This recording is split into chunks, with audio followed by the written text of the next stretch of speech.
GMA Weather, serbisyong totoo ng GMA News. Magiging maulan ngayong weekend sa malaking bahagi ng bansa dahil sa hanging habagat na pinalalakas pa rin ang bagyong Jenny. Alamin natin ang detalye mula kay GMA resident meteorologist Nathaniel Cruz. Mang Tani, magandang gabi po sa inyo. Magandang gabi, Maris. Lalong lumakas at umabot na nga sa typhoon category ang bagyong Jenny.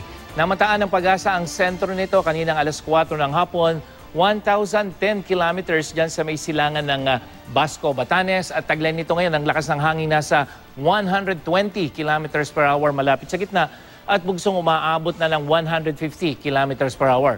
Kikilos ito pa northwest sa bilis na 9 kilometers per hour. At base sa pinakabagong forecast ng Pag-asa ay hindi inaasahan na maglalandfall ang bagyo sa alinmang panig ng bansa at kikilos ito patungo ng Taiwan at China, pero dahil mabagal ito, sa Lunes pa ng gabi ito, inaasahan na lalabas ng Philippine Area of Responsibility. Sa ngayon, habagat pa rin ang direktang nakakaapekto sa buong Visayas at dyan sa Mindanao. Kaya ayon sa Pag-asa, peligrosong maglayag ang mga maliliit na sakyang pandagat dyan sa karagatan ng Eastern Seaboard ng Southern Luzon, dyan sa Visayas hanggang sa Mindanao. Bukas sa Mindanao, asahan ang ulan mula umaga hanggang sa gabi base sa datos ng The Weather Company at malakas na ulan ang paghandaan dyan sa may ARMM, dyan sa may Zamboanga Peninsula hanggang sa Sorsogon. Sa linggo, may ulan naman dyan sa Zamboanga Peninsula umaga pa lamang at sa hapon uulanin ang Northern Mindanao kasama na ang Caraga Region. Maghapon din ang pagulan sa buong Visayas at sa susunod na 2 araw yan. At sa Luzon, malakas na ulan ang bubuhos sa may rehiyon ng Mimaropa, maghapon sa weekend at sa hapon, uulanin na rin ang nalalabing bahagi ng Luzon. Kaya maging IM ready po sa posibleng landslide at flash flood. At dito sa Metro Manila, mataas ang tsansa ng ulan sa weekend. Tulad na lamang ngayong mga oras na ito, mayroon pong thunderstorm advisory sa malaking bahagi ng Metro Manila. Maris? Naku, Mang Tani, yan na nga po ba ang sinasabi ko dahil gaya ng binanggit nyo, no, malaki yung tsansa na umulan ngayong weekend dito sa Metro Manila. At kanina, binanggit na rin na sa buong bansa, malakas din yung tsansa na umulan ngayong weekend. Paano na ba ang long weekend natin, Mang Tani?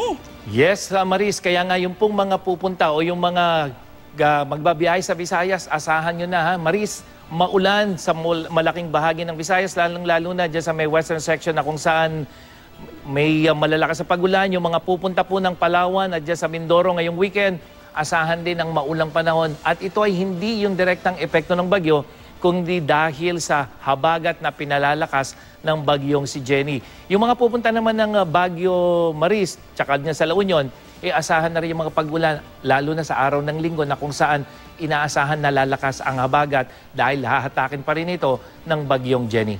Ito, Mang Tani, alam nyo naman kasi kaming mga reporter, lagi kaming na-assign kapag may mga bagyo. Ito po bang Oktubre na sa susunod na linggo, normal ba na isang bagyo pa lang pumasok ng PAR ngayong Setyembre? Medyo hindi pa ata kami na-assign ng matagal-tagal na panahon po.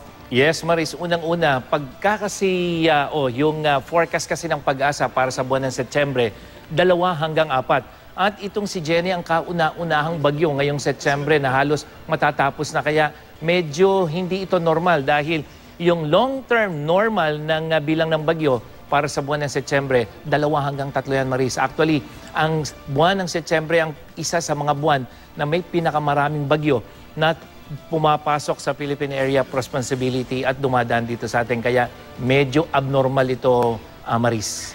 Mang Tani, may kinalaman po ba rito yung papalapit na El Nino at may chance po ba na maglandfall pa yung mga paparating na bagyo sa PAR dahil dito sa nakaambang El Nino nga po, Mang Tani? Yes, Maris, malaki ang role ng El Nino na nararanasan natin. Hindi lang dito sa Pilipinas, kundi sa malaking bahagi pa ng mundo. Dahil sa El Nino, ang pangkaraniwang bagyo o yung bagyo na papasok sa PAR, kumisan hindi yan dumidiretso katulad yung tinitingnan natin na normal track. Kung hindi pangkaraniwan, yaan ay lumilihis katulad na lamang nitong bagyong Jenny. Pero kahit na may El Nino at may papasok na bagyo ngayong Oktubre, meron pa rin tsansa, Maris, na tumama yung bagyo dito sa ating bansa. At sa katunayan, Maris, kailangan natin ng bagyo na magdadala ng mga pagulan dito sa ating bansa, lalong-lalo na dito sa ating mga watershed dyan sa may Angat dahil sa ngayon, kahit na nag-uulan dito sa Metro Manila, hindi naman yan tumatama dito sa watershed ng Angat. Kaya dito sa atin bumabaha, pero doon sa pagkukunan natin ng tubig na iinumin, halos walang ulan na bumabagsak. O yun na nga ba ang sinasabi ko, Mang Tani, kasi hindi naman sa ginugusto natin na magkaroon ng bagyo at bagyuhin ng mga lalawigan, pero kinakailangan pa rin ng kumbaga paminsan-minsan umuulan para hindi naman din matigang yung ating mga palayan, di ba? Yung mga ating mga pananim at syempre very important din yung ulan at tubig, Mang Tani. Tama yun, Maris. At sa katunayan nga, dahil ngayon ay Setyembre at halos yung bagyo natin ay iisa pa lamang na hindi pa tatawid, talagang kulang na kulang yung ulan na idudulot nitong mga bagyo. Kaya sana, huwag naman hindi dahil sa gusto natin, pero meron kahit na El Nino, may posibilidad pa na may dumaang bagyo na dadaan dito sa watershed ng Angat. Yan ang lagi nating sinasabi dahil critical yan dito sa pangangailangan natin ng tubig sa Metro Manila na magdadala ng pagulan. Kasi sa katunayan, yung mga thunderstorm ay hindi po sapat yung tubig o ulan na dinadala niyan para mapuno itong Angat Multipurpose Reservoir. Alright, maraming salamat po, Mang Tani. Si Nathaniel Cruz po ang ating GMA resident meteorologist. At yan ang latest mula sa GMA Weather. Ako po si Nathaniel Cruz. Magplano para sigurado. I am ready. Serbisyong totoo ng GMA News.